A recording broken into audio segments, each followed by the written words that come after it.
Hello, everyone. Welcome back to Plotlines. I'm your host, Connor, and today we are the Avoiding Babylon competing show. That is our sole purpose. That's our job. No. Today we're going to be talking about what conservatism is, because I think it's one of the most nebulous kind of words that people really don't know what it means and what it means, like where it originated, as well as sort of how people think about it, and whether or not it's really a viable sort of worldview, since since there are so many types. Today with me, I have Thrsdy, the producer of Pints with Aquinas, and New Polity, and I have Darren. That's it. Darren. Darren is often a member of the Avoiding Babylon, what is it? Avoiding Babylon trivia show. He's much smarter which than hasn't happened for a long time. That's true. I think they don't like him anymore. That's why it stopped happening, because they were like, we don't want Darren on our show anymore. That's probably it, right? Anyways, so welcome to the show. Welcome back, both of you, since you've both been on the show. Thrsdy, how are you doing? I'm doing good. How are you? Great. Darren, how are you doing? I'm doing good. Doing great. Awesome. So, Darren, would you mind giving the audience a little bit of an idea what types of conservatism there are, just from your mind, off the top of your head? Well, there's a lot of different kind of types of conservatism. Most of the time, I think, in general, most people are going to think of the term neoconservative, or like maybe Tea Party conservative, in more modern time frames. But there's a little bit better terminology for them. Stop. I will go away. I will leave. Okay, Darren, sorry, continue. Yeah. But there's kind of like a libertarian conservatism that's going to be a little bit more focused on, I think, what most people kind of typically think of conservative today is going to be more focused on free market economics and small government, kind of small government intervention. And then you have a kind of a liberal conservatism, which is kind of, I want to say that's kind of defined as more what people try to think of as like classical liberalism. Can you define liberal? I'm going to be difficult early. Liberal, because I think we probably mean different things by it. So I think liberal, I mean, it's a little bit difficult because I think it's kind of changed a little bit. The lexicon has changed its meaning in the past 100 years. But from a classical liberal, I think it's more of a focus on like the individual's, it's going from the kind of the Adam Smith kind of like the individual's consent to be governed. So Okay. it's kind of like so there's less of a communal aspect of society, and more like it's an individual consent and individual participation of being part of the community. Did you say paleoconservative? I have not yet. I was about to get to those. Okay. So after World War II, and kind of during the Vietnam War area, you kind of have two new branches of conservatism that kind of develop. These are kind of known as the neoconservative and the paleoconservative. And these are going to be probably best defined. The best way to kind of define them is going to be kind of more if you're like isolationist versus like we have to be the world's police. Like we should interfere and like we should be more aggressive and being involved in like the world and promoting democracy. So that's kind of more of the neoconservative, whereas the paleoconservative is more like, no, we really need to focus. We need to worry about our own borders. We need to worry about our own stuff. And I think a lot through the Bush years, I think people who tended to call themselves conservative, I think for the most part, were really confused. Like, I don't think they really understood I think they got swept up into more of the neoconservative. We have to be going out in the world and kind of doing that. And they kind of, it wasn't until after Bush got out that people were like, hey, wait a second, like the paleoconservative kind of ideals kind of came back. It's Buckley Jr. or William F. Buckley versus Buchanan. Yeah. So the neocon versus the paleocon. Buchanan, wait, is Buckley neocon? I guess Buckley would be more neocon in that example. Buchanan was one of the first people, I think it was back in the early 90s, like in the 92 election, that actually put forth an idea of building a border wall. Yeah. Yes, there's people can say that Buchanan America would have been saved if we had only we only listened to Buchanan. If we had elected Buchanan in 92, America would be fine today. What's crazy is I thought he was a little bit, granted I was pretty young, but like I got the impression from my parents that he was a little bit crazy. I told you I was going to do it, and neither of you believed me, did you? Well, I believed you. I was okay with it. I'm fine with it. I don't care. I told him before the show started I was going to say something inflammatory and then light up a cigarette immediately. I don't know how inflammatory that was. You're going to have to work harder. Well, I've got another, so. Yeah. There you go. You have plenty of opportunity. That's why I didn't expect it. I thought that was too not in very mild. Yeah, very mild. I actually stole that from, this is a total aside, so we'll get back on track, but I stole that from John Doyle, actually. He said at one point that if we had elected Buchanan and Norm Macdonald had been given the Daily Show instead of Jon Stewart, America would be okay. I'm almost inclined to believe that. What's crazy is I feel like Buchanan got a little bit crazier as the 90s, or sounded a little crazier as the 90s went along. But then after the Bush years, like he all of a sudden like almost sounded sane. I was like, that guy actually is making a lot of sense now. And now in 2023, it's like, man, I don't think he was wrong about anything. Yeah, he may not have been wrong then either. Both Thrsdy and I have no memories of any of that, and Darren's only recalling based on parents. I know enough to say that I knew he was like talking about a border wall back in 92.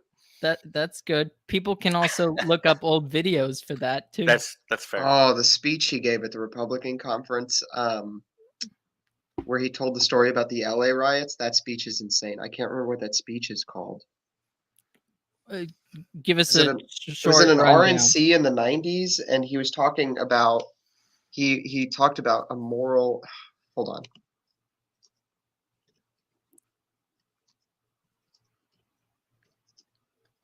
Paul thinks he derailed the conversation. I don't think he derailed the conversation. Paul is here to bully me. That's the only reason he's here. Oh, okay. How do you know? How do I know? Because he told me not to choke before we went live on Discord. No, how'd he know? Oh, he's a friend of mine. Okay. Also, Margot thinks you should be smoking a cigar. Yeah, well, not my style. I forget what the speech is called. It's at the 1992 Republican convention. Yeah. It's a great speech. People should go watch it. Also, so this is we'll get sort of into what sort of the origins of conservatism. So liberalism, libertarianism, leftism are all just flavors of Whig. I think that's interesting. I don't know if leftism is, but I do agree that probably liberalism and libertarianism come from sort of the Whig idea. And that's also, I mean, Edmund Burke was a Whig when he created sort of the first conservatism.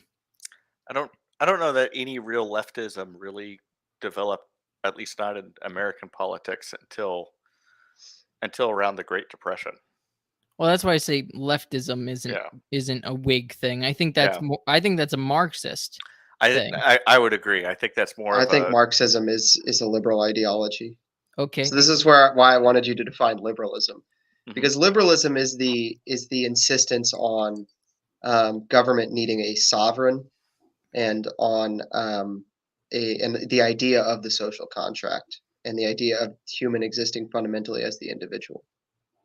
And so I think Marxism is just Marxism. Most conservatism today, definitely libertarianism, they're all just flavors of John Locke's liberalism and Hobbes's liberalism. That I agree with. Mhm. But I don't know if that.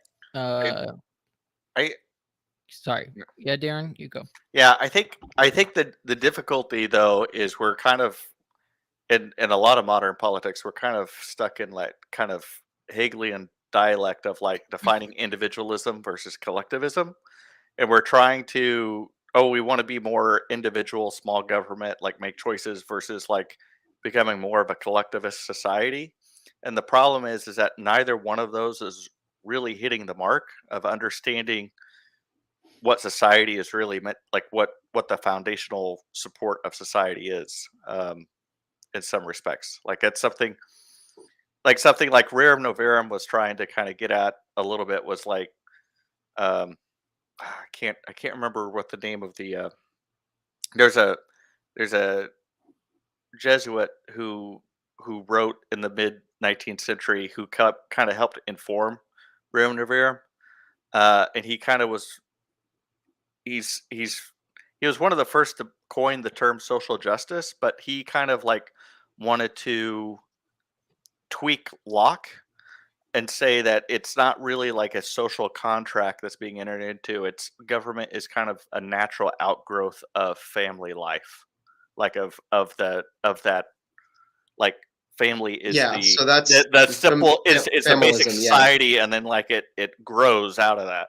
Yeah, because no human is born as an individual. So the idea that we are born as individuals and join collectives has to be false. Mhm. Also, just a warning for everyone: Darren pronounces everything terribly. I do. Rerum Novarum.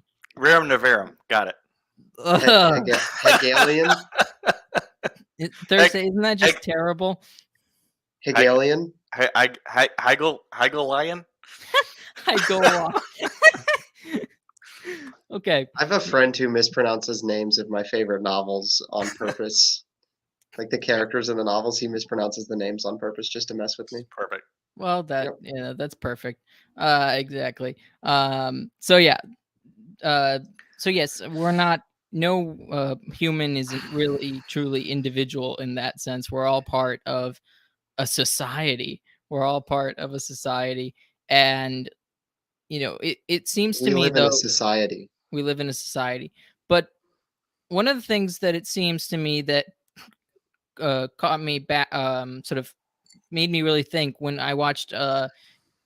We watched some videos that we're discussing today, and do you guys want to watch any of them, or should we just talk about them?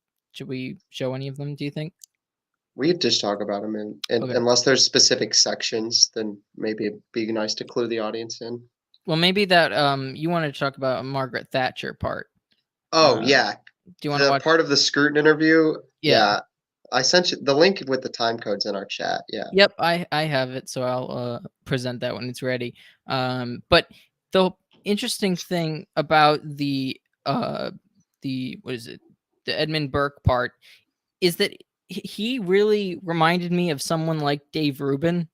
Like the way Dave Rubin has quote unquote become a conservative is basically like looking at his own form of the French Revolution and being terrified by what has been created by basically people that sort of think the way he does, but just he's like, I don't want it to go this far.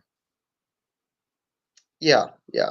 If we could only get to the Democrat Party of the 90s, if we could only get to the Democrat Party of the 60s, if we could only get to the Democrat Party of the 50s, rather than just admitting that the system itself is a problem. Yeah. I mean the problem itself is that it's kind of like a living leech. Like it's never going to be satisfied with. It's never going to say I've had enough. Yeah. It's always gonna want more. Yeah. Well, yes, and that's why Burke and in some ways, I think my understanding is the National Review's motto was basically standing at the edge of something and yelling stop, like don't go further. Basically that's all they do. It's like a lot of what conservatism is not providing solutions to the problems of the day, but just trying to hold back the left. Have you guys ever seen Limitless with Yeah. Bradley Cooper? Is that Yeah. where the guy becomes limitless? Yeah, he takes that NZT pill and he's like able to counter like most of my like there's a scene early on when he's on NZT and like as he's meeting that like broker character that's going to make his introductions for the first time, and he's at a bar and he's making a speech with them and he's talking about like, yeah, look at the English Empire, like it never got to a point and said, hey, you know what, this is fine, I'm happy with everything that I've made, I don't need to expand anymore. Like nobody ever does that and thinks, okay, I'm done. There's always that next little bit, like, no, we can go further, we can go deeper, we can go more. And it's that almost that drive of like utopian, that kind of I mean, you know, that kind of like that perfection, like, oh, we can put that perfect society and all that if we just tweak this and tweak that. There's a great quote in I'm going to butcher this book's name. I love it whenever Connor calls me out on it. Brothers Kamarkov. I think you put letters in that aren't in there. Yes.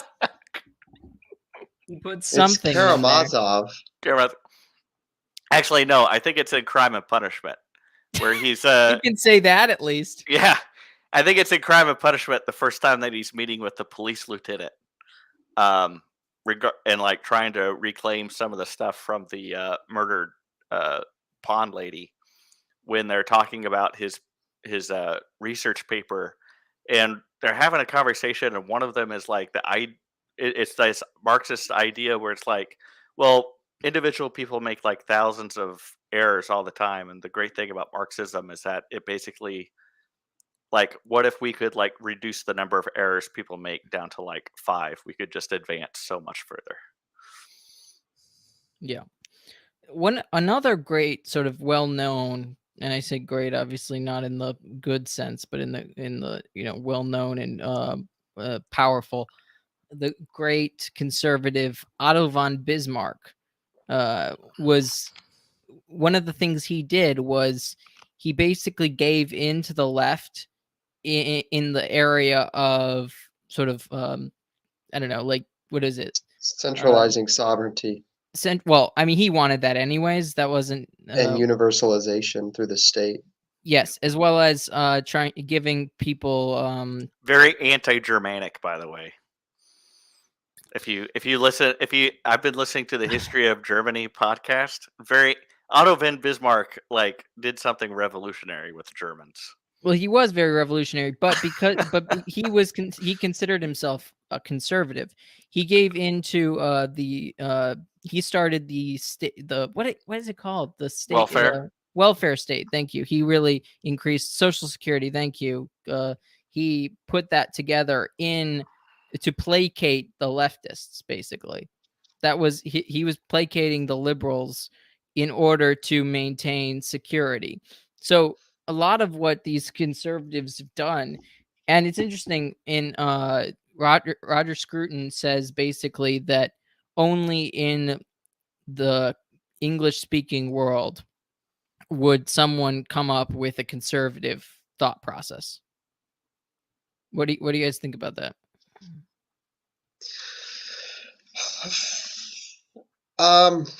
I understand what he means by it, because the Anglosphere's conservatism is fundamentally different than everywhere else. But the principles, honestly, are not obviously exclusive to the language. So, well, do you mean sort of like the traditional elements are not exclusive? Like values are not exclusive? Yeah, the values don't seem to be exclusive. I mean, we have places like especially with like modern conservatism, we have places like Italy and Hungary and I'm a big fan of Hungary's conservatism.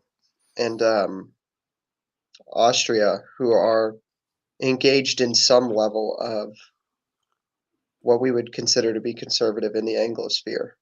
But I think that's something something different than the conservatism of the Anglosphere, because it's not bound up in liberalism.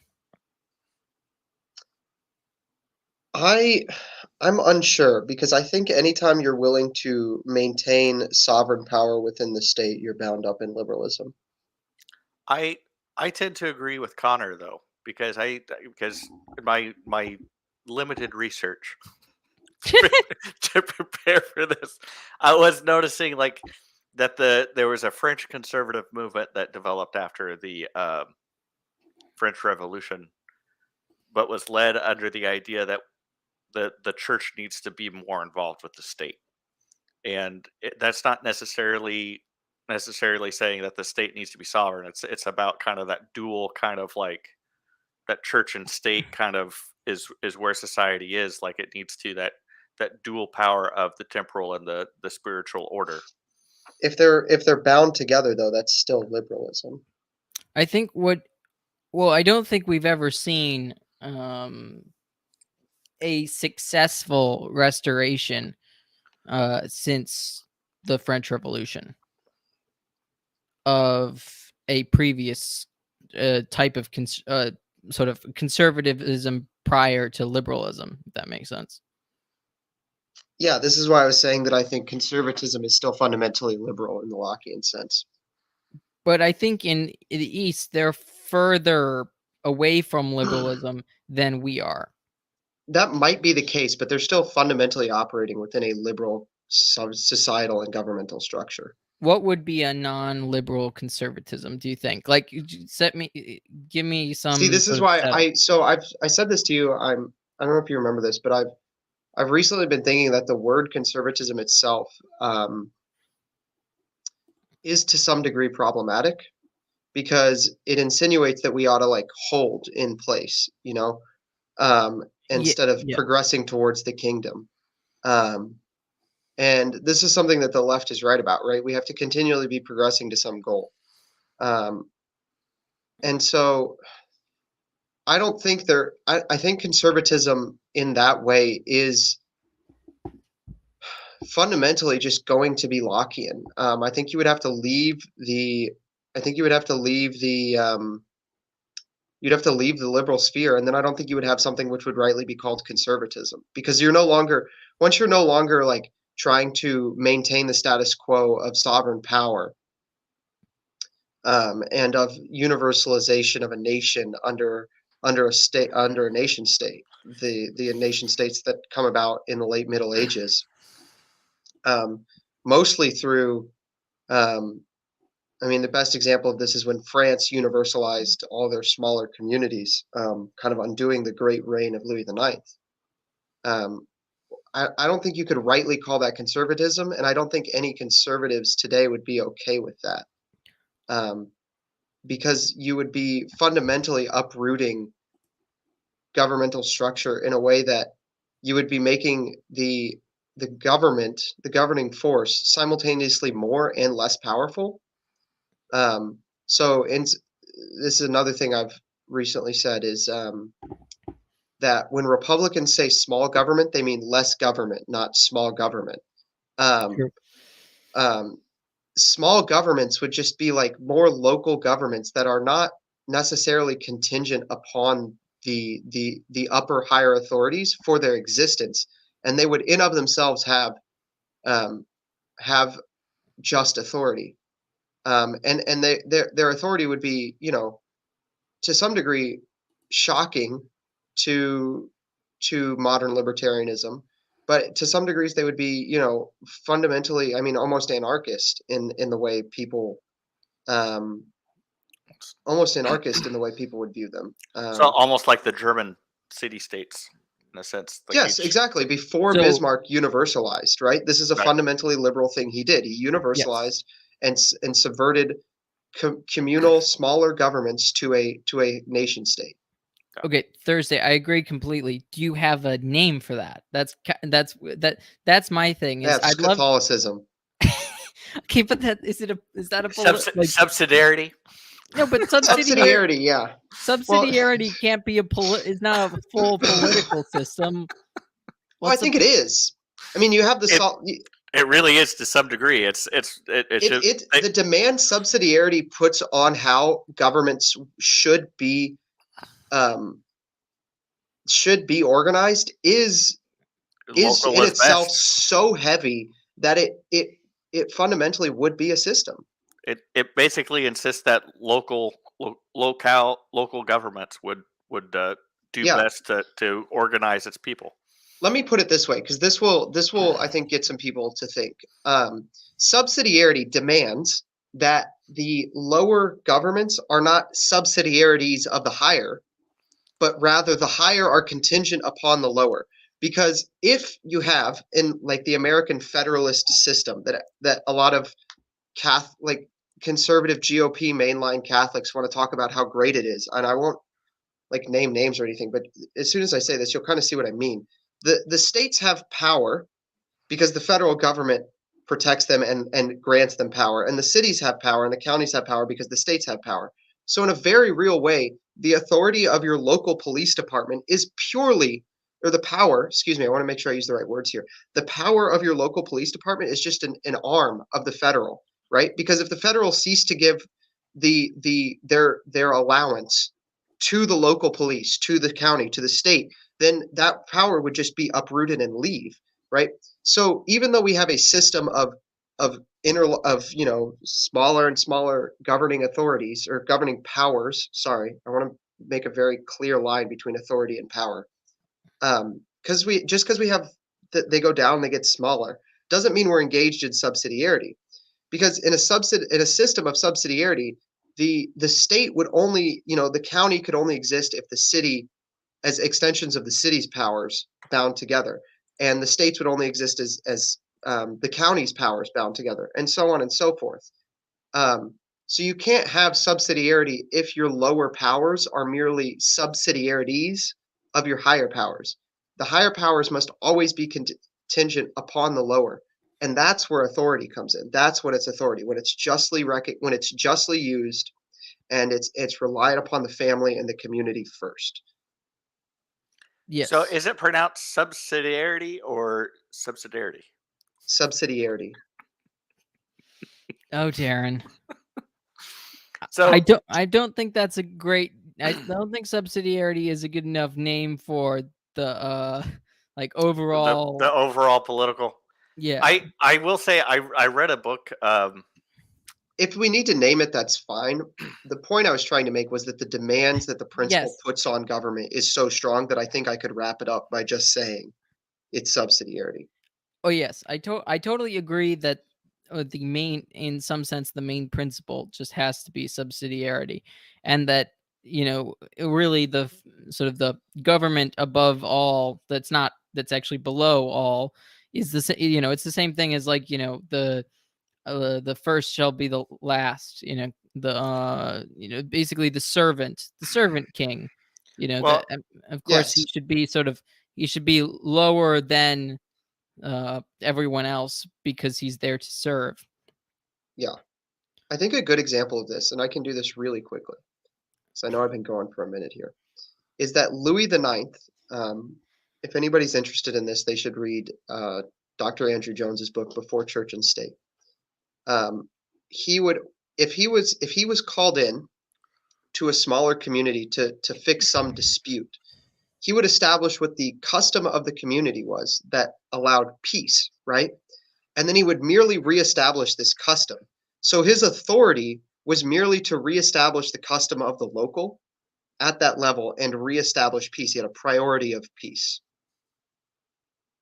Yes.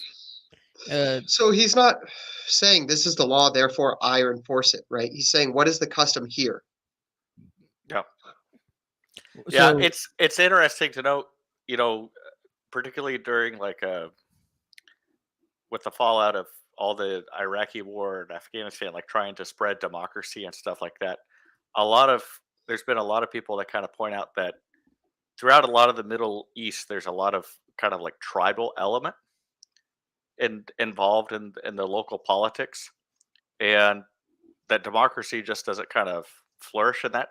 And in some respects, democracy was able to kind of take hold because of a lot of these kind of liberal, kind of universalist ideas that Thrsdy is kind of mentioning. Like the idea that Germany during the Habsburgs could have like developed kind of a democratic system is probably very laughable. Like there's no way that those different city states and the tribalism of different princes would have ever allowed one sect or one faction to ever gain control over and tell them what to do. Like it just would have never been capable of happening. They didn't even let the emperor tell them what to do. And that's kind of the interesting thing is that the emperor what to do. The emperor in many cases had to continue flying and traveling around to try to keep making sure that he had the proper consent to rule. Can you guys hear me, or am I? I can. I'm just trying to talk over you. Yeah, I can hear you. Okay, sorry. Did I go away or? No, you're good. You're fine. Anyways, can you hear us, Connor? Can you hear us, Connor? Darren? Okay. I don't know if Connor can hear us. Maybe his Yo, chat, if you can hear us, put in chat. We do a little trolling.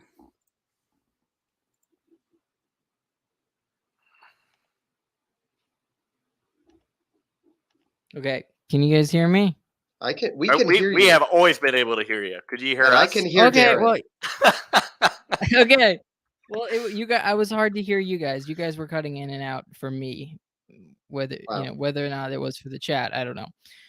Okay, so, but yes, back in the Holy Roman Empire, there really wasn't there wasn't centralization, so therefore there was not this possibility of democracy. Also, democracy ends up being, I want that thing, I'm going to vote to get that thing for myself.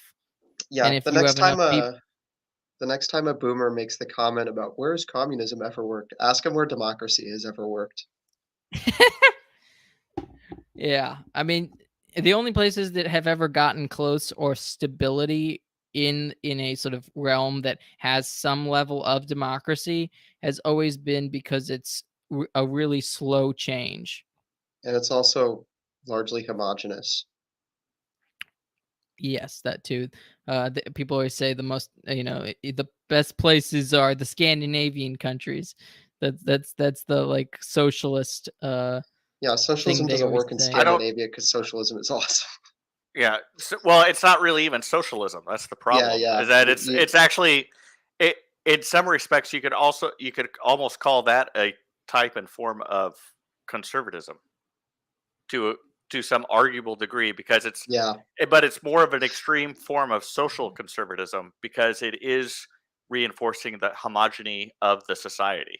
Yeah, the homogeneity. Yeah, and strictly enforcing like who comes into the country and decides to live there and all that kind of stuff, which most people would consider to be so terrible and nationalistic, but that's really, I mean, that's the.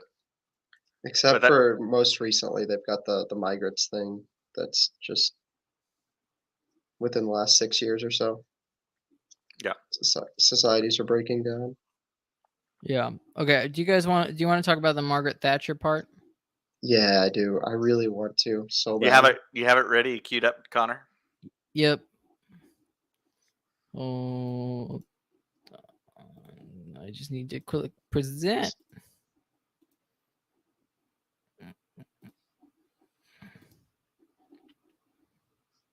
Again, in 1979, Mrs. Thatcher becomes prime minister in the same year. Your views of Mrs. Thatcher are a little more complicated, I think, than an American conservative would expect to read, picking up a book entitled How to Be a Conservative. On the one hand, and again I'm quoting, "In the midst of our discouragement, Margaret Thatcher appeared as though by a miracle.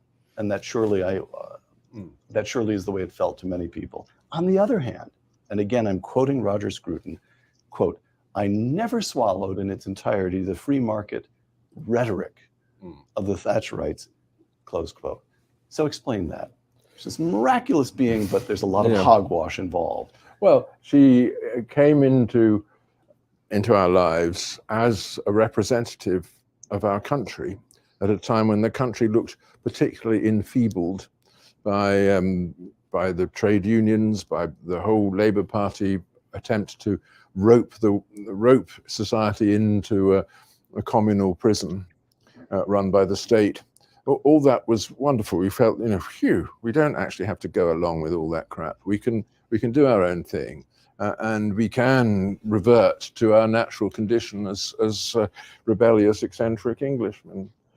But she felt that she had to embellish it with a complete doctrine, which she borrowed from the Institute of Economic Affairs, about the need for market solutions to every social problem.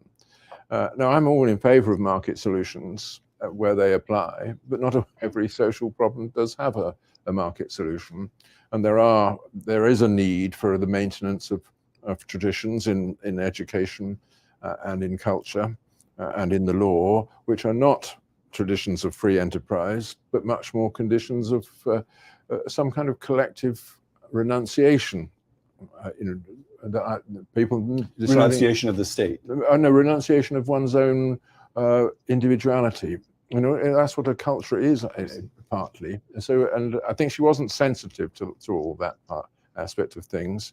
And you have to remember that we inherited, at the time when she became prominent, we inherited a society and an economy that had been radically changed by the Second World War and by the socialist governments that came into being because of the Second World War. People wanted a government based on planning because they had felt that the war showed the need for planning. If it hadn't been for planning, we wouldn't have survived it, and we almost didn't survive it because people weren't ready for it, etc. Well, actually, Is that? Do you want him to continue, or is that? No, good? that was pretty much it. Yeah. Okay. Just because I just wanted to point out that that's John Paul's complaint. Okay. Yeah. There is no. Well, I think that one of the big problems with Margaret Thatcher was she sort of was I think she was middle class, and she rose up through her working at her father's shop, and she basically had only the understanding that a market was the only solution, like that. Yeah. That there was nothing outside of that was a problem. And this really comes from sort of this collapse of morality as well. I mean, this is was the 70s when she came into power. I think it was the 70s when she came into power. The 60s have already happened. The Summer of Love has already happened. I don't know if there was an equivalent in England, but I assume there was something similar. But basically all they could talk about is market solutions for it. And I want to eventually do a episode with a Churchill expert, because he talks about Churchill later on, or compares Churchill and Margaret Thatcher. And the thing that sort of comes across is that Churchill, at least because of his, I think, aristocratic background, he sort of had a better understanding of what makes up a country. Well, he was still operating under the understanding that Britain was an empire. He believed it was still the Victorian Empire, and that it didn't need to cease being an empire, where there's a whole lot of other forces that in the face of this land grabbing of Hitler, like all these other forces were like, well, we should be like the moral superior and give up our empire. And he's like, no, we are the empire. But he also this said is also documented that the reason that the British were so opposed to Germany during the First and Second World Wars was because Germany was the main European power, and there was an internal policy. This was not like a public policy, but there was an internal policy of the English government that whatever the strongest power in Europe was the enemy. Yeah, that's true. It's interesting though, because but he set the stage also for its collapse. If he by getting into World War II, he ended the British Empire. Yeah, this is true. Patrick Buchanan documents this in his book, Churchill, Hitler, and the Unnecessary War, I think is the book. Yes, I think it's funny that you called him Patrick Buchanan. Yeah, Patrick Buchanan. Yeah, I thought I used the wrong name. That's his name. That's his name, Pat Buchanan. No, just not Pat Buchanan. Everyone calls him Pat Buchanan. Patrick is his full name, though. Yes. Nobody names their kid Pat. Yeah. You call him. Well, maybe today to keep it, androgynous. Yes, fair. Oh, we want to keep it androgynous, Thrsdy. Come on, what are you doing? Sorry, I don't know how he identifies now. He retired. That's for one thing. He retired just in the last couple months from writing his weekly column or something, or daily column or something like that. So which is kind of the in the end of an era of this paleo conservatism, and sort of this sort of national conservatism has kind of taken its place with Trump. Do you think there's this? Do you think there's a national conservatism now? Is that because paleo conservatism doesn't? I think we're becoming populist. I think that when people talk about the neocons versus the Trump conservatives, what they're actually talking about is neoconservatism, which is just at this point neoliberalism, because the neoconservatives are also open to making exceptions for all the social ills. So they've given up anything which makes them conservative. And they're liberal in the economic sense. That's the other thing that people we should never, ever bend on this, that the mainline GOP economic platform is liberal. It's just less liberal than the Democrat platform. And it's been liberal since the 50s.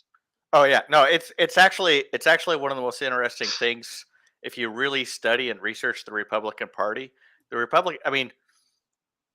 You have Barry Goldwater and Reagan, and they're like outliers. Yes, essentially. Exactly. Like generally speaking, the Republican Party is probably as hostile, or in some respects more hostile, to conservatism than Democrats. It's just that they realize that they can't win an election without them, and that's part of what makes them. In some sense, that's what actually makes the Republican Party hate conservatives even more. It's the fact that they realize that they need to get them bought in if they expect to win anything on a national level. The internal war in the GOP right now is between the neoliberals, your Elise Stefanik's and your Nikki Haley's and your Mad Dog Mattis and your Mike Pence, and the populists, which is your Trumps, your Byron Donalds, your Josh Hawley's, and Charlie Kirk. Charlie Kirk, I think I'd put in the neoliberal camp, honestly, more or closer to it.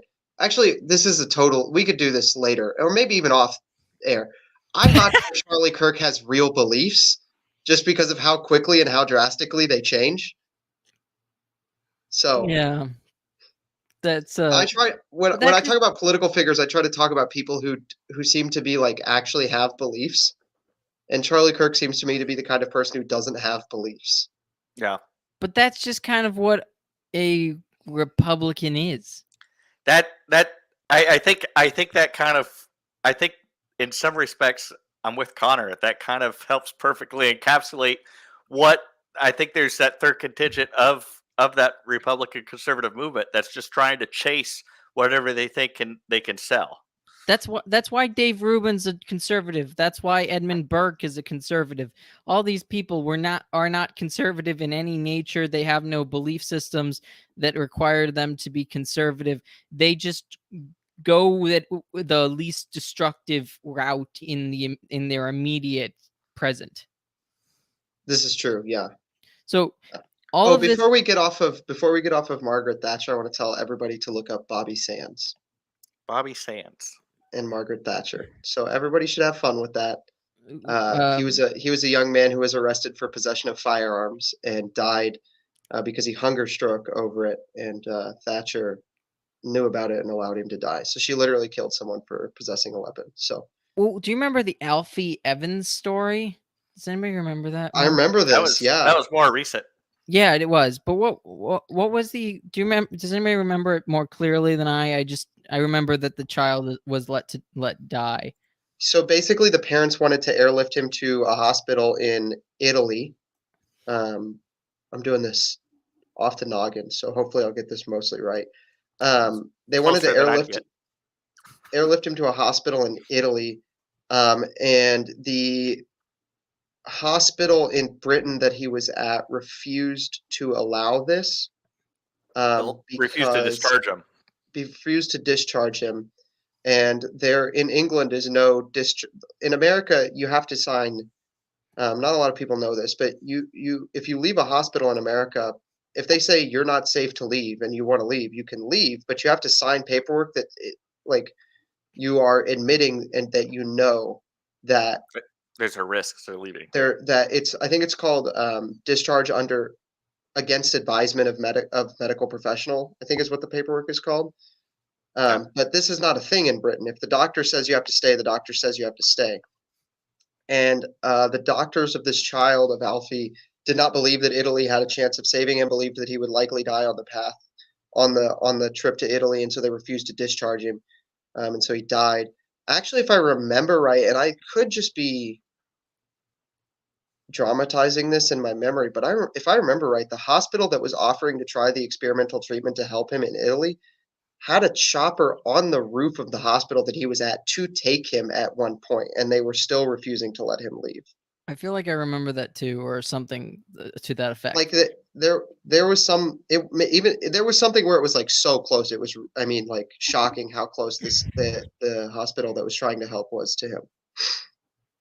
Shane made this comment: all these political figures, and I'm a Catholic Jacobite with no representation. I think the problem in this situation is there are what would be a political figure, and I don't just say popes, because there are plenty of popes that would fit this, but what's a lay political figure that you could think of that would be I guess subsidiaritist? I mean, I'm gonna say it. I'm gonna say it again. Louis the Ninth. What about? I think Louis he's the wanting to. Ninth. Oh, sorry. Saint King Louis the Ninth. Yeah. I think Connor's wanting somebody that's more. I would like someone in the last 200 years. Yeah. Last 200 years. I think that Blessed Karl took some of the correct steps towards this process. To turn into a democracy or republic seems to be the wrong step, but to be willing to break down the empire, because realizing he couldn't govern this many people effectively seems to be the right thing to do.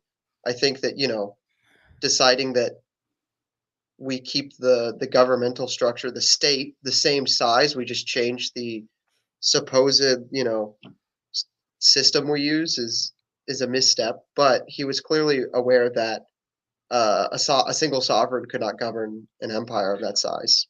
I don't think he ever proposed democracy. Did he not? I think he proposed a republic of some kind. No, he gave up power when everyone voted. When the Allies threatened to starve everyone. Ah, okay. So they threatened to basically starve the Germans and the Austro-Hungarians until they gave up their monarchs. Yes, this is true. And then Britain did that to Germany anyway. Yeah. Well, anyways.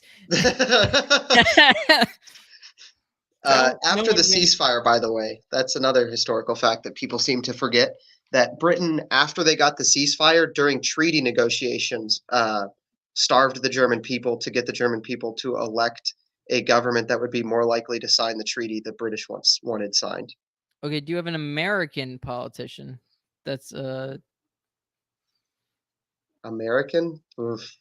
Shane thinks it should be Ron Paul is the closest. That's who I would have said. The only problem with that is that Ron Paul was only ever a senator, and so Still a obviously, political figure. like the rhetoric was one point, and the idea of like let's abolish the Department of Education that has only basically oversaw a decline of education since its development. Trying to make the IRS state a little bit kind of smaller. But the only issue with Ron Paul is because he was never really in a truly governance sense, you don't really know how well he would have ever managed in like actually getting some of these ideas across. So we don't know how much of that is rhetoric that he thought was necessary to kind of keep his constituents happy, and how much of that was something that he legitimately believed would be best to work.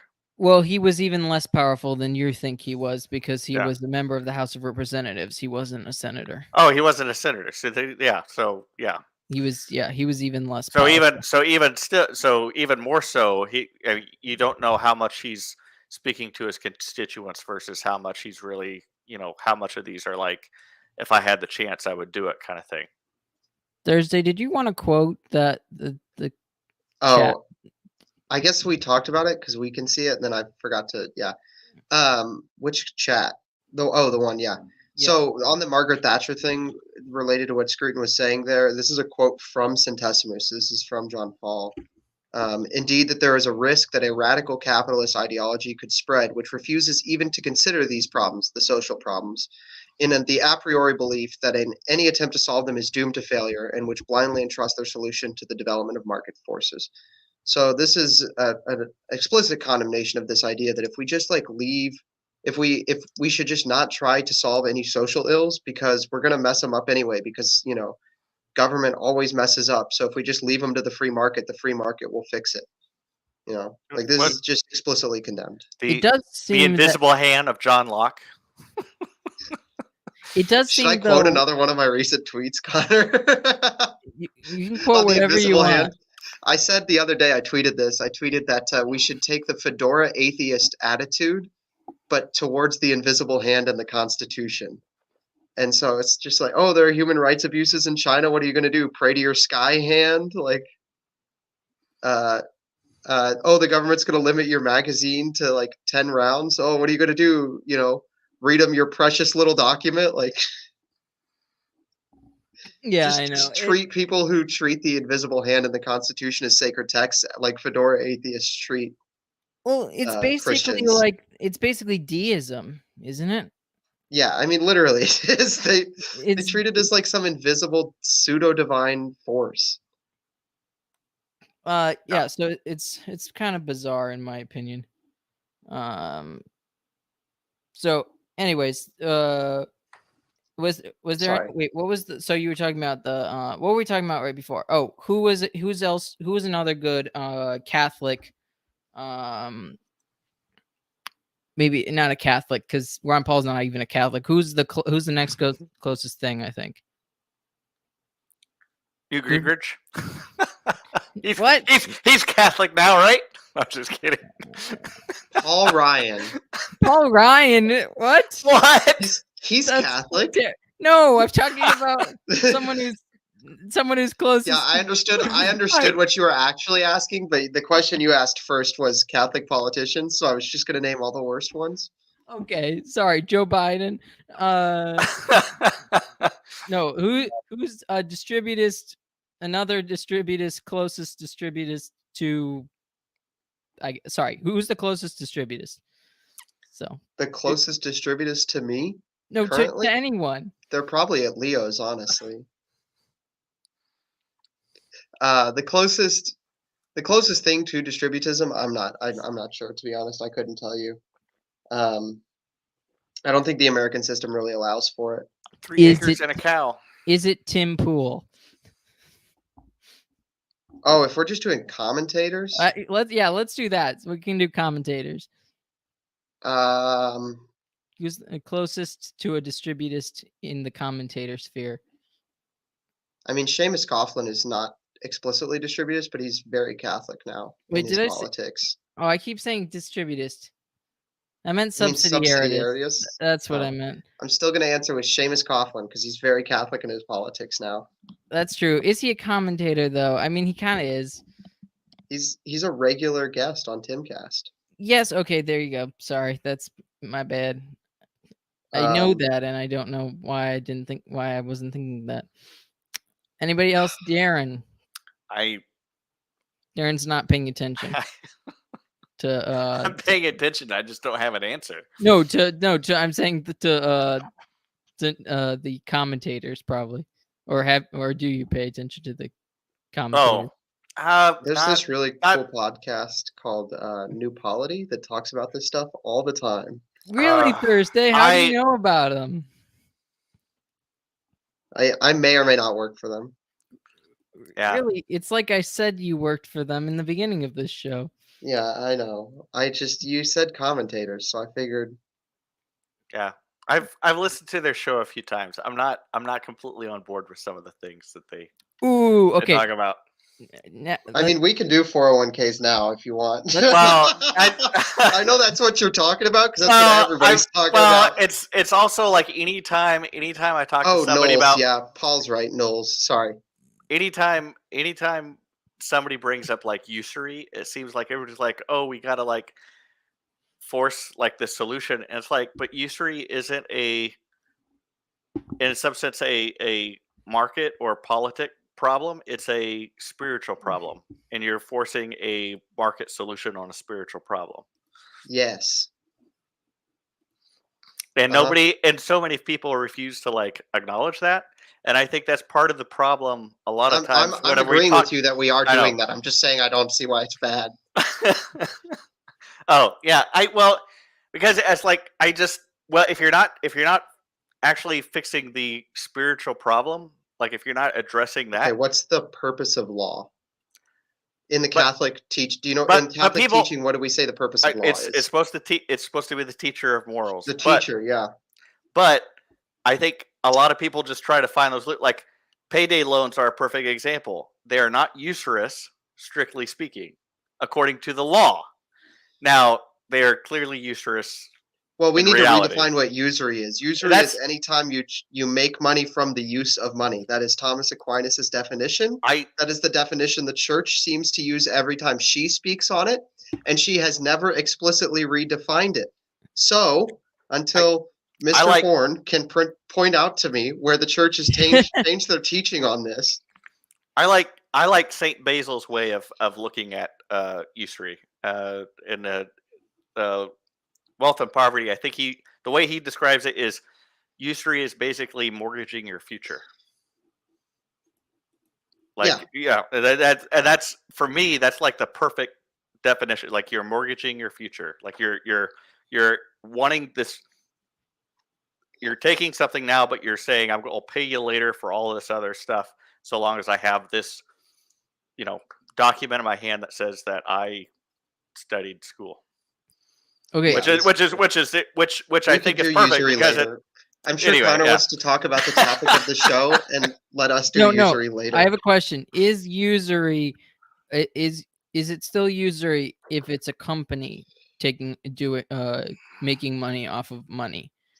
Or my understanding is that it was always just personal loans where it would basically collapse a family's wealth if it went. Now you're getting. Well, this is why they had a condemnation of it, but they also didn't have companies as we would consider them today. Yes, that's a von Mises development kind of thing. It's like, not even von Mises. I'm going to do it again. If you guys want to read this article, there's an article on New Polity. Where they break down the invention of the company. The first company, as we think of them today, was the Dutch East India Trading Company. Oh, yeah. And the article is called "Should Christians Invest in the Stock Market?" So if you're interested in the genesis, so to speak, of the corporation and the company, as we think of them today, that is a great primer on that. Have you ever read the book Money, the real history of a made up thing? No. It's a good book. It's by a former I have it on my bookshelf. I'll get it to you like maybe at the end of the show. Yeah, But it's an send me the interesting link. read. Yeah. Okay. So, but you didn't answer the question. Oh, sorry. So the answer to the question is I think so, and I think the only reason it's not explicitly stated as such in the church's older teachings on the matter is because they did not have a conception of a company. So it's still usury, even because I thought the point of usury was that it would destroy families, not because not just purely like the risk is minimized. The condemnation was because you're using money to make money. You're making money without work, as the church considers work. Okay. Yeah, wealth without labor. Okay. So is there very, very Calvin Coolidge, like not likey. not like Calvin Coolidge? Well, like Calvin Coolidge had this thing where he was very much against farmer, like a lot of relief stuff, because it was just like all we're doing is subsidizing and giving free money out, and we're not really like it's like he believed that the agriculture was something that you're going to put your sweat into, and like it's going to have risk, and that's part of what makes agriculture work. And when you mess with that, like you're basically giving away free money and you're going to destroy it. And I think he was right in a lot of ways. But that's a whole nother topic. Margot has an interesting question. So accepting money as a gift is wrong? Question mark. No, because it's a gift. It's not profit.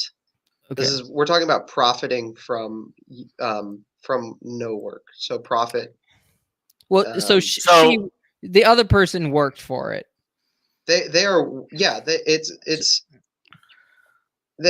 somebody gives you money, you're not charging them money for using your money. This is fundamentally what usury is, right? It's charging someone money for the use of your money, when what you ought to be doing is gifting it, right?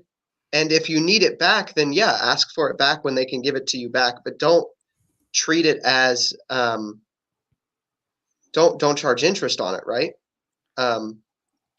And then somebody's going to bring up inflation, and obviously this is because money isn't a real thing. So what we're actually talking about is reacquiring value. So if I give you $100 today and next year it's $110 is when you can pay me back, then it would not be wrong of me to ask for $110 because what I'm actually asking for is the same value back.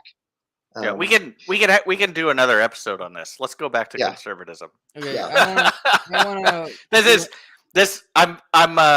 I'd like to continue on it because I'd really geek out on this stuff, but I think we should stick on conservatism. Yeah, I want to get to. We should stick on conservatism because I can get too deep into the money stuff.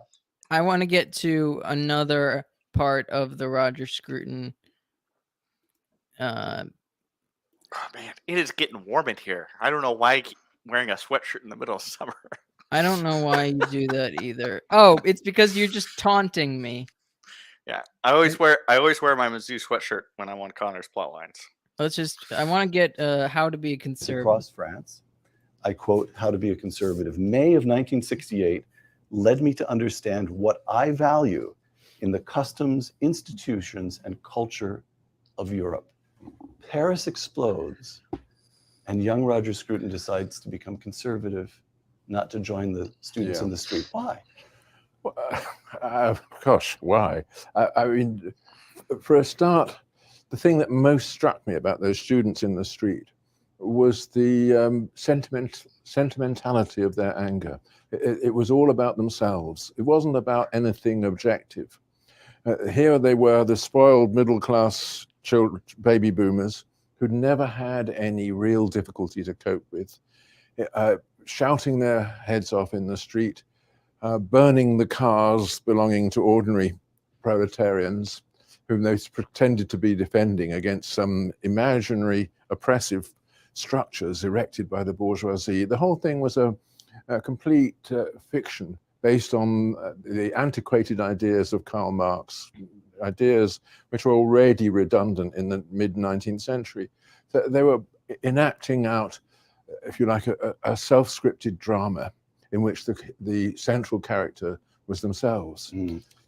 Again, from How to Be a Conservative, only someone raised in the Anglosphere could believe, as I believed in the aftermath of 1968, that the political alternative to revolutionary socialism is conservatism. Only someone raised in the Anglosphere. Yeah. Yes, I think if you look around the world at those political parties and political movements that identify themselves as conservative, it's only in Britain, America, Australia, possibly India, that people would even use that word. Because there's a tradition which we have inherited from Edmund Burke and the reaction to the French Revolution of recognizing that there is an alternative to revolutionary change, and that is not changing. And this extraordinary original idea only enters the heads of English-speaking people. I don't know why, but it's something to do with the English language. It's sort of accommodation of eccentricities, the fact that we live a life based on compromise, the common law, which tells us that the ordinary person is in charge of the law, not the people there who are pretending to impose it on him. Okay, compromise. We live in a world based on compromise. Should we be compromising? No, I don't think so, honestly. On several things. It depends on what we're compromising on. Yeah, I think this is where that the Hegel. I'm just going to stick with Hegel. Instead of going, I think that's where that kind of.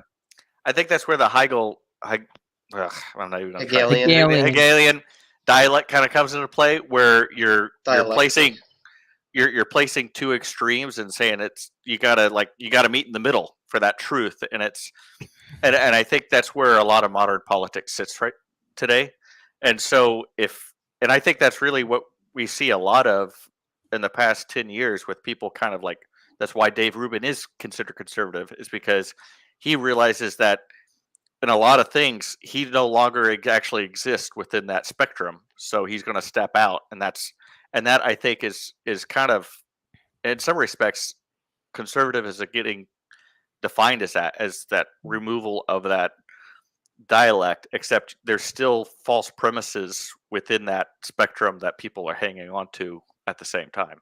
Do you think this comes from a false understanding? I think Aquinas says that morality is it somewhere in the middle or something like that? Sorry. Moderation or something like that. Aristotle's virtue ethics. Is that something Aquinas says? I can't remember. It's Aristotle's virtue ethics, I think, is what you're thinking of. Okay. That the virtue, like the virtue of the mean. Yeah. So is that sort of a false understanding of that, do you think? Yes, because the virtue of the mean is is speaking of virtue, whereas in a political landscape, you're taking two extreme ideas. There's not necessarily an idea that what's in the middle of these two extremes that you're talking about is a virtue. You know what? I don't have the book right in front of me, but it's Dietrich von Hildebrand touches upon this in Trojan Horse and the City of God, and Is this the book you're reading? It is a book I'm reading and taking copious notes on, but I don't have it on me. So, like, the only example that's in the forefront is the individualist versus collectivist, where it's like it's not really you're taking two false extremes and thinking that somewhere in the middle is true. But you could also take that in something else where it's like gay marriage or something like that. It's like, well, no, actually, this extreme over here, where it says marriage is only between a man and a woman, is actually true. To meet somewhere in the middle is to accept a falsehood, and we actually need to stay on that extreme where we're the perceived extreme. This is the problem with civil unions, right? Because it's a compromise with it cannot be accepted because while we don't call it marriage, we're still institutionalizing Yeah. a fundamentally societally destroying thing. This is So you could do this on abortion too, right? Like, why can't we meet in the middle and say X trimester, or only in cases of rape and incest, or because you are institutionalizing falsehood. Man, this is one of the things that I absolutely hated about McCarrick the first time I ever heard him speak. Is I was watching like some political commentary. Like, my dad loves the Sunday morning political commentary, and he was on talking about civil union. It's like, this guy doesn't get it. Like, yeah. he's an idiot. But I would say that also this reminds me of basically Solomon cutting the baby in half. That's basically what compromise ends up looking like in the, at least in the moral sphere.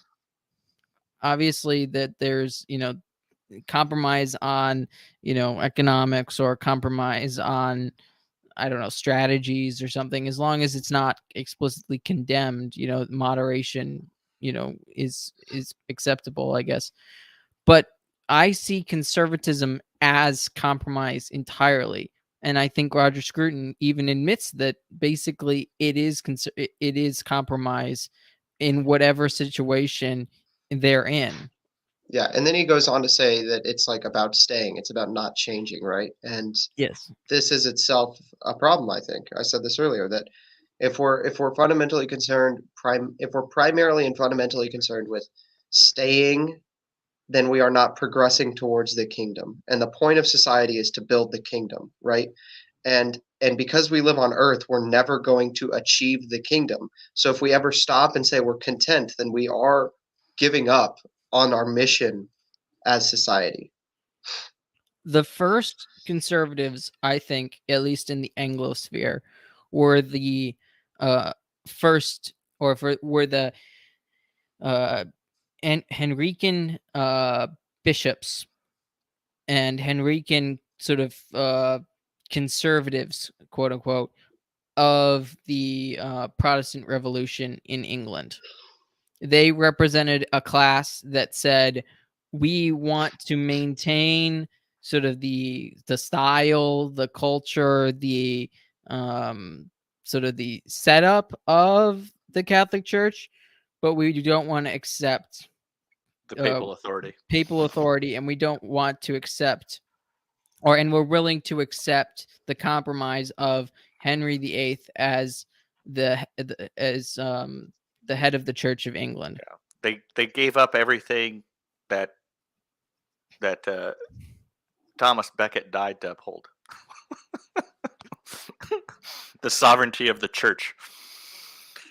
This is not compromise. I don't think this is compromise. Killing someone to defend yourself or your child, not wrong. That's not compromise, because you're the other person is trying to kill you, or kill you or your child.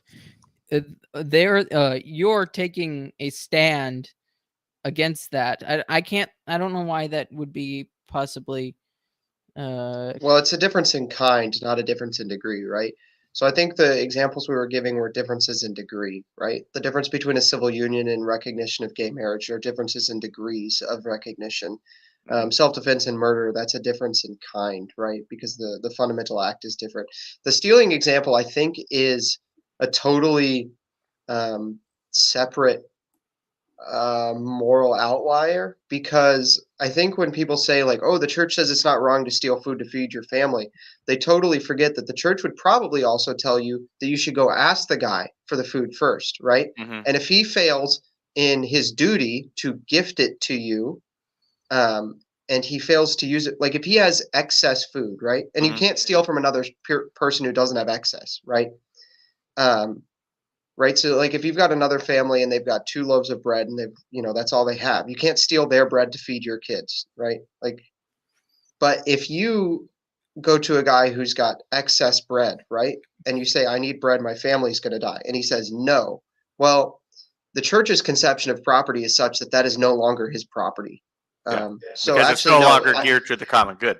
because it's no longer geared to the common good. The teleology of private property is for the common good, and if you cease to use something for its teleology, then it is no longer existing in that mode, Yeah. right? Isn't So it if you are ceasing, teleology? Yeah, I think it's kind of also like the weird kind of paradox of ownership as well. Like if you can't give something or share something, like do you really own it or does it own you? Also, you To a certain can't degree. really exist in a secular society, can you? Like it's just collapsing. A secular society is just something when that is is this? collapsing. Yeah, exactly. Hey, boomers, when has a secular, non-religious society ever worked? You know, Well, there's no such thing as a. I mean, Yeah. I guess. I mean, like, I if guess you a mean good secular point. the world, then therefore it is it works. But I mean, all arguably they might all look back to society is Greece. religious. They might look back to Greece, but then they just how religious Greece was, that they'd actually kill their philosophers for ignoring half the gods. Well, all of society is religious. Yeah. It's just societies fundamentally do exist with a religious belief at their center. it's just picking a religious belief, like the like worship of the environment, or basically the worship of Well, I can tell you who it is right now. I wish Wait. I wish I had saved my last cigarette to say, because this is the thing where I say it, then I light up right here. Currently, who are we fundamentally concerned with pleasing, right? It's not God. transgenderism. It's black people and Oh. homosexuals. Well, minorities basically. Minorities and homosexuals. Yes. Except we for are Asians. fundamentally concerned. The primary concern of both parties is what will minorities and homosexuals think of this thing. Well, Except for Asians. arguably that's because of the populist conception of democracy, and both of them believe that the only way that they can truly win an election is by swaying that block of voters to their platform. That's still worship of them, though. I mean, I guess I can't really disagree with that statement. It's just a different conceptualization of it, but yeah. Well, democracy sort of just creates its own god. Whatever. Yeah. Democracy says that the authority is derived from the people. It fundamentally usurps God. It's actually societal, institutionalized moral relativism. It's right? worship of the self. It's worship of the people as the seat of authority. But they Whereas also think Romans tells us that all authority comes from God. But they also think of themselves individually as the people, in some sense. Yeah.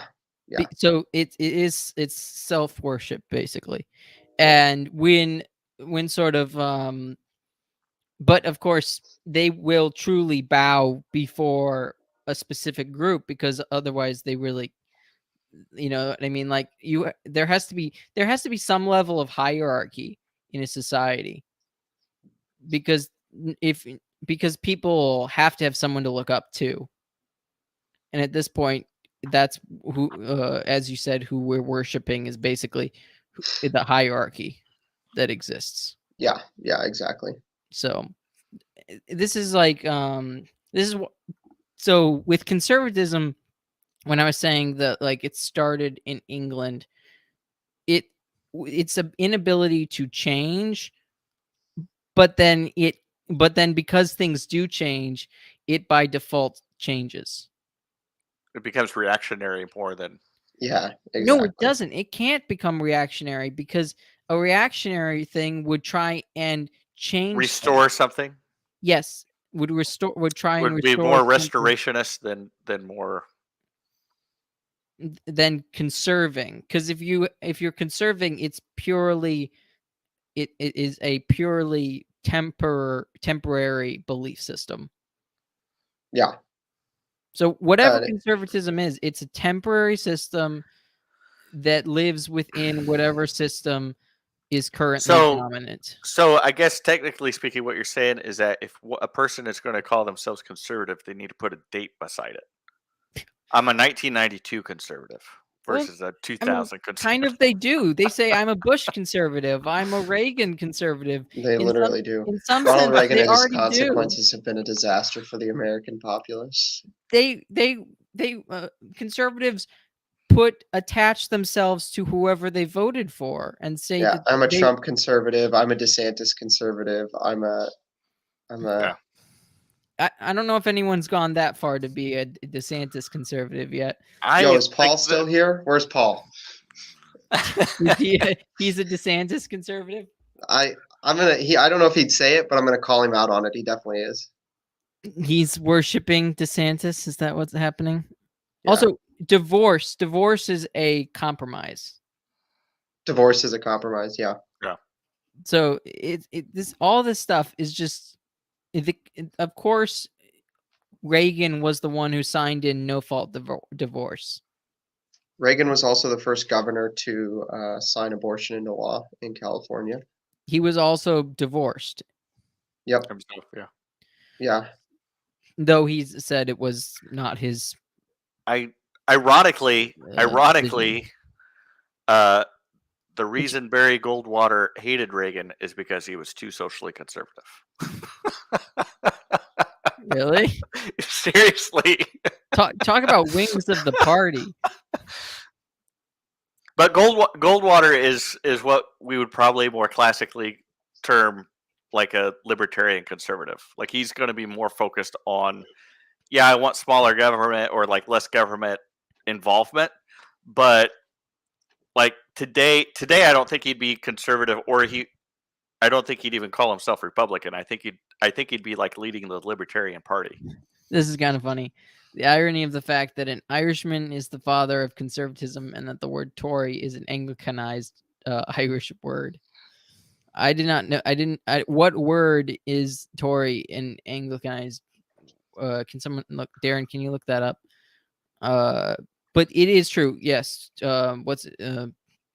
Edmund Burke was an Irishman originally. He was. I don't remember if he was raised Catholic, but he became an Anglican. So he really is kind of this epitome of sort of falling away. And if you don't look at the French Revolution and get horrified, there's just something wrong with you. Yeah. Why did you ask me to look this up? You know I don't know how to pronounce words. Well, you can type it in the private chat. Yeah, you're not going to be able to pronounce that either, Connor. Sorry. I'll just put that in the main chat. Okay. Yo, if somebody asks me if I'm tired one more time. Are you tired? No, chat's just like Thursday's sleepy. It's like, well, are you? bruh. No, obviously not. And sometimes I lie about things. The word is oh my. Yeah. And you asked me to do it. Thrsdy, do you think you could try? Heck no. Hold on. Rudy. At least it's not a Welsh word. We'd be very best. Very. To be fair, it didn't take it took some of the proper punctuation off of the letters. To pursue or to hunt. What do you think of that? Do you think? What do you see think that sounds like so much more badass than what the Tories are today. Well, I think it originally started with. Hold on, I found a pronunciation. Because there's also high Toryism, which is much more like high Anglicanism. Yes, but it's Jacobite basically. It's more Jacobite, so it's about bringing the Jacobite crown back, bringing back the Catholic king, basically. The word seems to be pronounced in a way that I don't think I could make those noises with my mouth. It is the word Tory. Don't pronounce any of the consonants. What? Tory. She said none of the consonants. To be fair, though, you said none of those sounds were consonants. Yeah, that's right. Those were just tongue noises. It's just yeah. Look, we should start telling children that we should start calling them tongue noises and throat noises instead of consonants and vowels, because that's what they are. Okay. Okay. Okay, and then let's bring back this, and let's go to what does he say about modern liberalism? This country, Trump. From the British referendum on Brexit to the election of Donald Trump.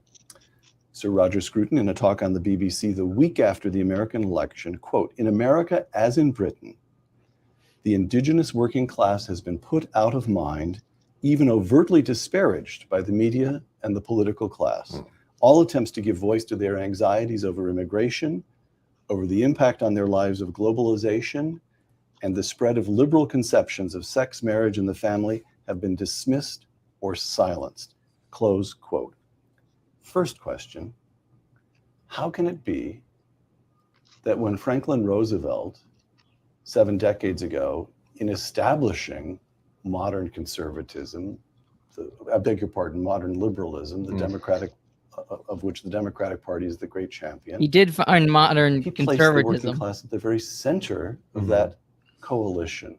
How can it be that these decades later, that same party, that same liberalism has turned its back on the indigenous working class? How did it happen? Yes, it's happened everywhere.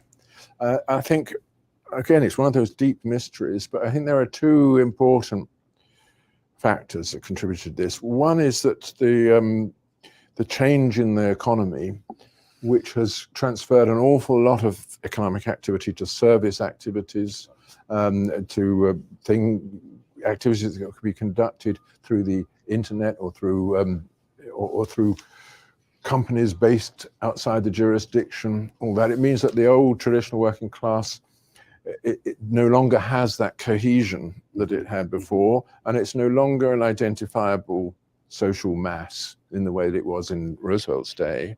That's one very important thing. The other important thing is that the liberal establishment has ceased to represent the interests of that class anyway. It represents the interests of people who are saying that they represent the interests of that class. It's a self-serving ideology of people who want to appear virtuous without the cost of it. And people in the media, the administration and so on, who love the image of themselves as defenders of the people, but recognize that when in the proximity of the people, they feel nothing except repugnance. Only repugnance. So it seems to me that basically as time has gone on, hard work is even less of a valuable for the modern liberal. Is that? Yes. So it's sort of become, it has allowed, because the elite class in some sense has grown so big, they don't need the working man. Yeah, also they've exported a lot of what would normally be done by the working man to slaves overseas. There's a lot that goes into that too, because it's not only that, but it's also the welfare system, the war and poverty, and stuff like that that has really destroyed the family in a unique way and displaced a lot of what would otherwise be workers. Well, like, if I'm going to get free money, why do I need to work? Right? Like, it's almost incentivized people to not work or to seek out jobs. I mean, low-paying jobs that you're going to have to struggle with for 8 hours a day, while at the same time never really taking into account the value of a person's free time. It's interesting that he accidentally said FDR created the, sort of the modern conservatism, which in some sense is kind of true, because now basically those people that he catered to are now, I would say, the people Trump tries to cater to. Well, Trump's more Democrat than anything else. Well, He's a 90s Democrat. Well, the 90s Democrat is a 2020s conservative. Yeah. It's just this moving along to be to appeal to the people Yeah. that are necessary to win elections. I mean, FDR had such a long time in office, and he so fundamentally changed so many different aspects of society and what kind of the implicit assumptions of what the government's role in that society are, that especially even I I can't think of who we would have needed to bring in, but like like a republic like the Eisenhower, Eisenhower and Truman didn't like each other, but Eisenhower is probably the best example that you probably have of what would be coined or termed like a liberal Republican, because he really did seek to expand the role of federal government in a large capacity. Yeah. Do you think the pro-life issue is just basically used to hold a group of people to vote for the same people all the time? Yes. Absolutely. There's no question about that. Yeah. It's telling that the Supreme Court is the one that made a ruling on it, or made an effort to try and change things. Well, it's fundamentally a bad law, so Well, it shouldn't really be that much of a surprise. but it wasn't a because law. It was determined by the courts in the beginning. It was a law. It was a law because Okay. under a common law system, the courts essentially, whether this is something I think a lot of people, it's not explained well in people's civics class, because we have such an Americanized idea of like laws made in the legislature, but Yeah, law is in the code, right? right, But that's not fundamentally the case. but in a common law system, that's not necessarily the case. And in the early periods of common law, particularly in England when it was in the Middle Ages, a lot of laws were determined by the judiciary and how things were going to be. Like today, I mean, the judiciary back then basically operated in a lot of ways what bureaucracies kind of work today. Like, here's this idea, here's this law, we're going to emphasize how we're going to actually like play this out. And as long as the biggest problem is that you might have areas that we're going to decide things separately to a local custom versus this way. And then you had different kings that would come in and say, no, we're all going to like go together. And that would always cause a huge upheaval because somebody would get pissed that their common way of doing things got destroyed. Is paleoconservatism the only sort of form that we've kind of discussed of, quote unquote conservatism that, of course, is fundamentally liberal in nature? But is it the only one that has tried to actually make changes for the better? For the actual better, or for their perceived better? For the actual better. Then yeah, probably, because I think they're the only ones fundamentally concerned with immigration. That seems to be the only domestic issue that differentiates them.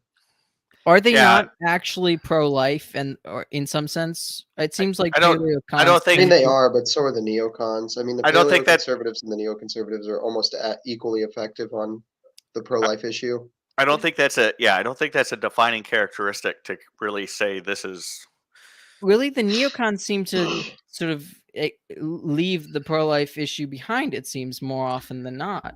More often, when they need to, they're more willing to. Yeah, okay. I think they're the ones like right now are more vocal.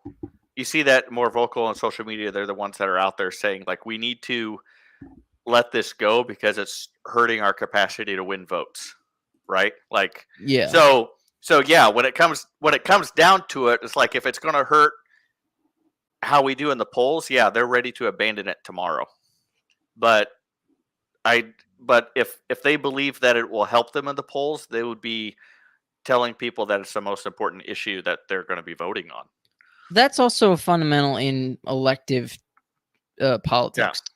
But Trump was really good at that, actually. He's not neoconservative, but he was really good at making abortion the fundamental issue of 2016, because he just made one of his main. He had two fundamental issues, and they were immigration and the pro-life issue, because he knew that those were the two things that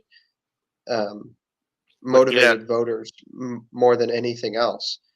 And this is kind of why he failed in 2020, right? Because he didn't everybody understand what was motivating people. he didn't understand.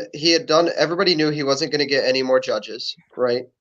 So he Yeah. couldn't campaign as heavily on the pro-life issue.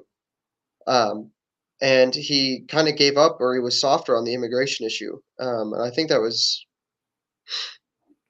largely down to some of the people in his ear. But this is why he was more successful in 2016 than 2020, was because his two major platform issues that like motivated voters to the polls for him were just impotent in 2020. I mean, Yeah. And this is why he's got a better chance in 2024 again, because now it's now that Roe is actually overturned and the federal government and the DOJ is trying to do everything they can to fight that, it's clear that the executive once again has a chance to make significant difference here. Yeah. So that'll once again motivate voters. And then, I mean, the Title 42 thing that's going on right now, holy cow, is that issue ever going to Wait, which one's that? Title 42 just expired, and there is the one of the immigration one. worst immigration crises ever at our border currently. Yeah. Okay. Yeah, those are So two both things. of Trump's major issues are like Center stage. And on top of that, you have him going back to his 2015 I don't care about like what the media says, like fully. Like he literally called the host of the town hall last night a nasty person live on air, which was hilarious objectively. It was great. I don't care what anybody says. It was so funny too. It was so funny for him to be like, you're a nasty person. It was nasty woman, I'm pretty sure. Did he call her a nasty woman? I thought he said nasty person. I thought it was nasty woman. No, because Oh, really?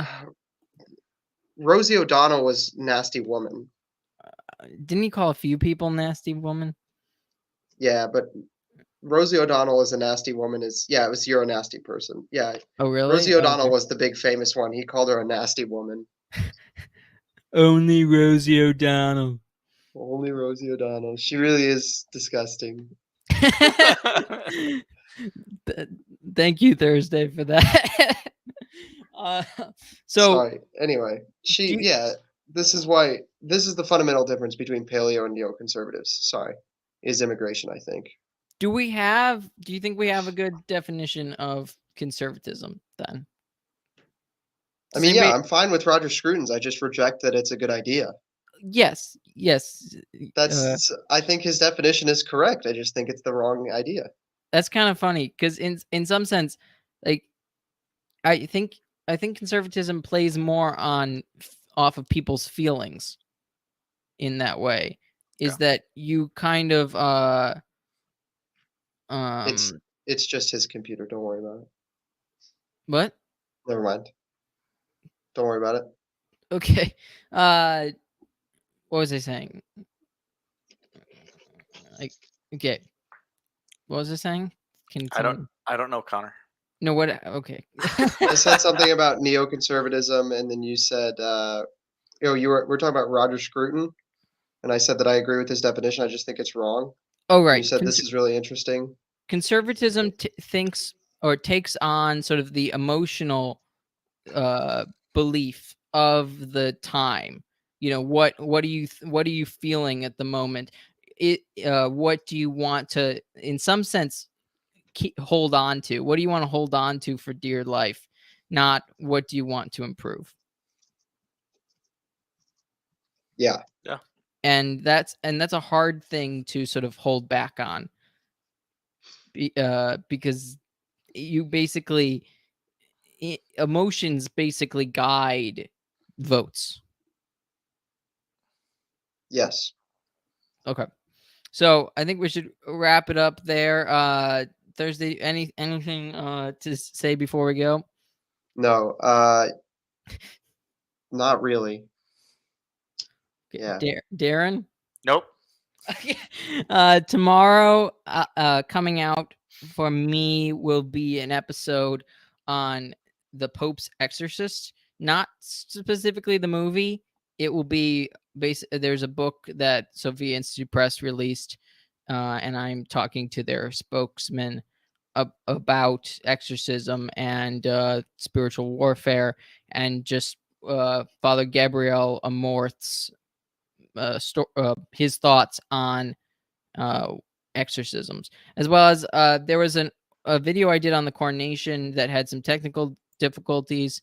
That will be public again in the near future, so just keep an eye out for that. Okay, thank you all for watching. Please like, share, comment, and subscribe.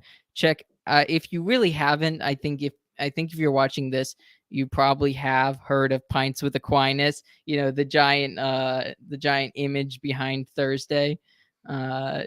He is in the office of Pints with Aquinas. So if you haven't, if you're like the one person who's watching this and hasn't watched Pints with Aquinas, check Pints with Aquinas out. I think I would assume I have it linked in the description. Yes, I think it's linked in the description, as well as New Polity. He's the producer of New Polity, which discusses a lot of the money side of what we've been talking about, just the economic version of subsidiarity. Is that and the political side? The subsidiary is more the politics. Yeah. The money stuff focuses mostly on just taking seriously what the church says about money, and not insisting that because the economic system has changed, the principles have changed. Because the vast majority of Catholics today seem to be under that impression. It's definitely New Polity is one of those groups that really makes you think and gets you outside of your comfort zone, I'd say. And that's a good thing. So thank you all for watching, and God bless. Bye.